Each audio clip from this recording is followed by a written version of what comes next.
साथियों नमस्कार। साथियों, एक खबर आई है अमर उजाला में। वैसे ये खबर सीआरपीएफ से संबंधित है, पर अगर हम इसको दूसरे नज़रिए से देखें तो ये जो फोर्स है ये कहीं ना कहीं उनके अंदर भी है ये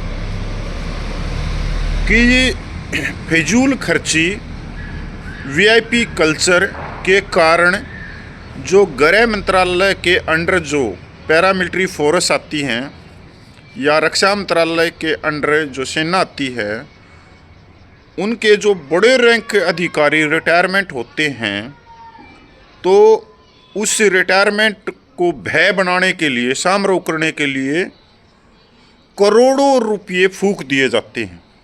और ये जो खबर आई है ये अमर उजाला गुड़गांव से, और जो पैरामिलिट्री एसोसिएशन के जो महासचिव है रणबीर सिंह जी, उन्होंने इसका विरोध दर्ज करवाया है। एक बार पूरी खबर आप चौंक जाओगे। उन्होंने बहुत ही अलग अलग पॉइंट पे घेरा है कि इन भय समारोह से जहां जवानों की जो छुट्टी होती हैं, उनका प्लानिंग होता है, वो कैंसिल हो जाती हैं, उनको यात्रा करके एक दूसरी जगह पे आना पड़ता है और कई दिन का ये प्रोग्राम हो जाता है, क्योंकि पहले से ही सीआरपी वाले चुनाव और नक्सलवाद क्षेत्र में रहते हैं, वहाँ वैसे उनके ऊपर दबाव रहता है। और इस तरह के कार्यक्रम जो आज के समय ठीक नहीं है। ये वीआईपी कल्चर मतलब ये पढ़ने की है, मतलब ज़बरदस्त उन्होंने हवाला दिया और बहुत ही गहराई से ये पत्र लिखा है।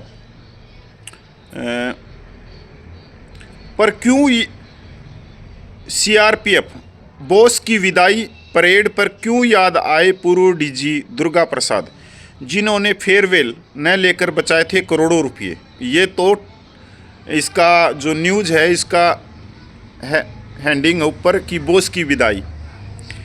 सीआरपीएफ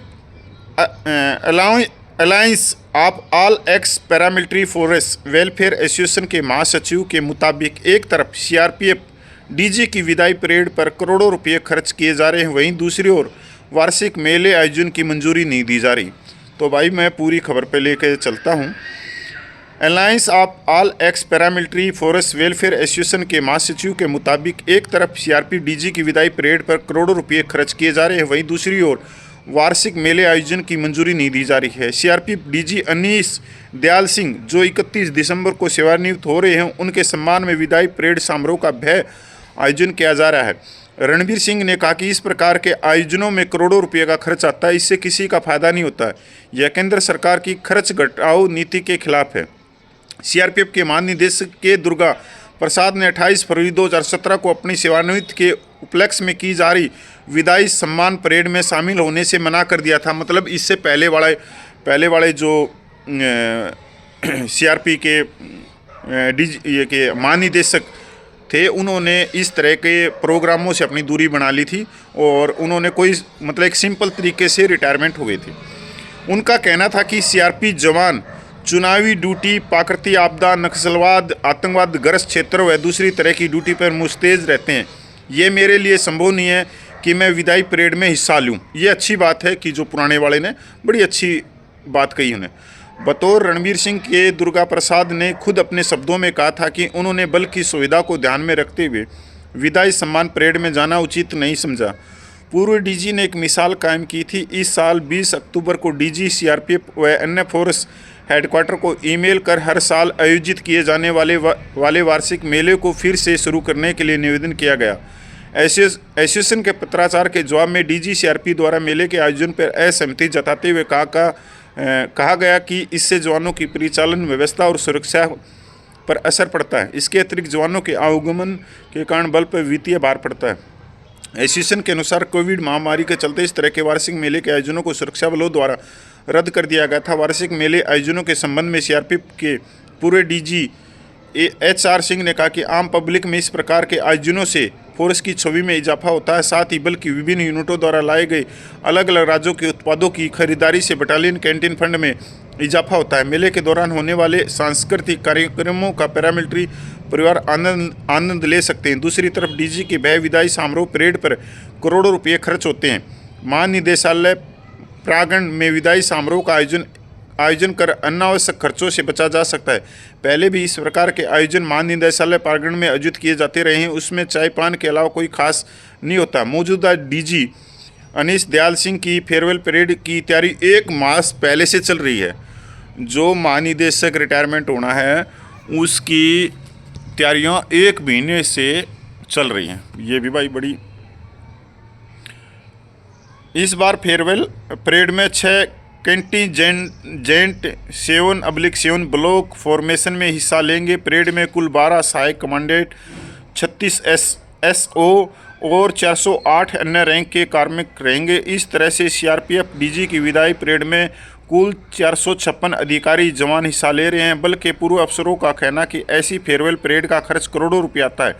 डीजी की फेयरवेल परेड के लिए सभी जवानों और अफसरों को 2 सितंबर से पहले GC गुरुगांव में रिपोर्ट करने के लिए कहा गया है। CRPF अधिकारी, SO और अन्य रैंक वाले कर्मी जिनकी लंबाई 180 सेंटीमीटर होगी वही फेयरवेल परेड में शामिल होंगे। परेड में हिस्सा लेने वाले सहायक कमांडेंट, SO, सिपाही, इनकी आयु 30 वर्ष से कम आयु होनी चाहिए। हवलदार की आयु 40 वर्ष से कम हो। इनका वजन हाइट के मुताबिक रहे। जो भी महिला अधिकारी, SO और अन्य रैंक में शामिल महिलाएं फेयरवेल परेड में हिस्सा लेंगी उनकी हाइट 162 सेंटीमीटर होनी चाहिए। परेड में हिस्सा लेने वाली महिला सहायक कमांडेंट, SO और सिपाही, इनकी आयु 30 वर्ष से कम होनी चाहिए। इनके अलावा परेड में हिस्सा लेने वाले हवलदार की आयु 40 वर्ष से अधिक न हो। शरीर का वजन उनकी हाइट के अनुसार रहे। नवंबर 2023 में CRPF के महानिदेशक सुजाला L थाउसेन की फेयरवेल परेड की तैयारी शुरू हो गई थी। फेयरवेल परेड 30 नवंबर को गुड़गांव में स्थित ग्रुप सेंटर में आयोजित हुई थी।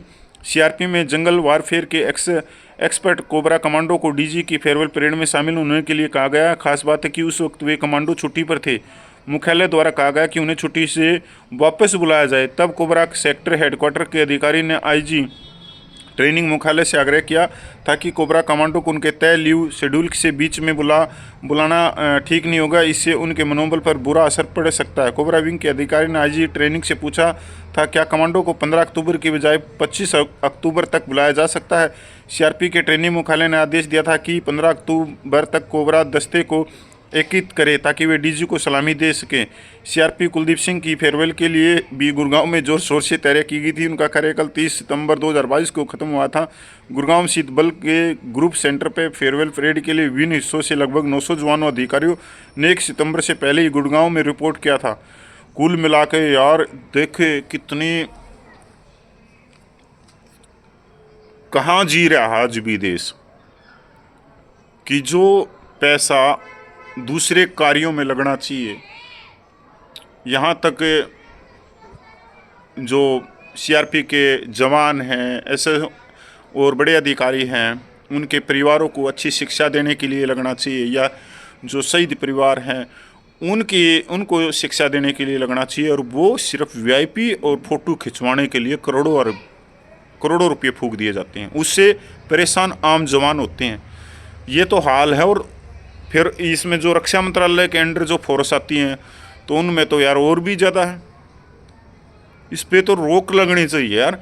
अगर इतनी बड़ी फेयरवेल पार्टी हो रही है तो भाई उन्होंने जो IG हैं उन्होंने भी अपनी नौकरी करी है, को फ्री में तो करी को ना, गवर्नमेंट से वेतन लिया है। जब उनके लिए इतनी बड़ा VIP तामझाम लगाया जा सकता तो सिपाही के लिए भी लगाओ, हवलदार के भी लगाओ, उनकी भी करो। इतना ही करोड़ों अरबों रुपया उनके लिए खर्च करो। मतलब एक तरह से VIP कल्चर है, ये बंद करना चाहिए सरकार ने कि ये पैसा जो गृह मंत्रालय का है, इससे जो बजट है गृह मंत्रालय का वो भी बढ़ता है, रक्षा बजट भी बढ़ता है अगर वहाँ भी ऐसे प्रोग्राम हो रहे हों तो। क्योंकि आधा तो ये ऐसे ही चला जाता है, ये जो बजट है ये खाम के कामों में फिजूल खर्ची में ही चला जाता है। जय हिंद दोस्तों।